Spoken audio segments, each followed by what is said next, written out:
Don't say, all right. I'm like, okay, all right, here, damn it. Here we go.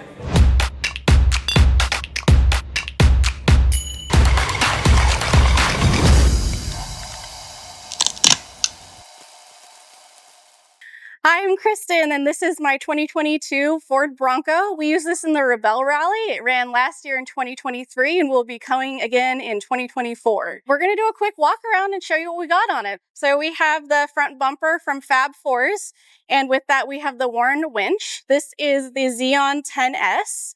I have not had to use it yet, but it is a great winch. We've done some training with it. We also have the Baja lights down here, the ambers. We have the ditch lights and the linkable set on top from Baja Designs as well. We come down here, you can see the goodies. We have the skid plate also from Fab4's.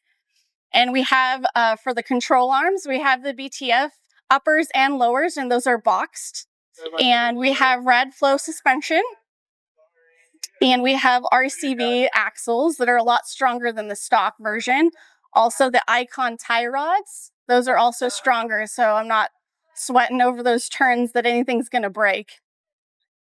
If we come over here, we have the Canati Mud Hogs. These are the 35-inch tires and the Warren wheels.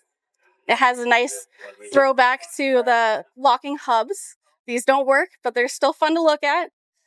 And we have the Apex valves. You can air down in about 10 seconds. They're really fast. And if you come over here, we have the sliders also from Fab4's.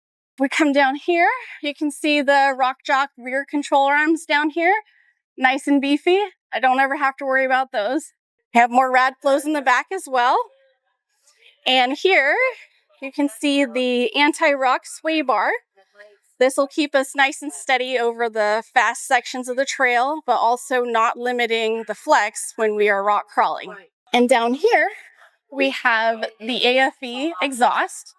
It's nice and tucked to enable the installation of the anti-rock sway bar, and it has a nice rumble to it. Also, we have the track bar down here from Rock Jock as well. Keeps the geometry nice and straight. So this is Betty, our 2022 Ford Bronco in a nutshell.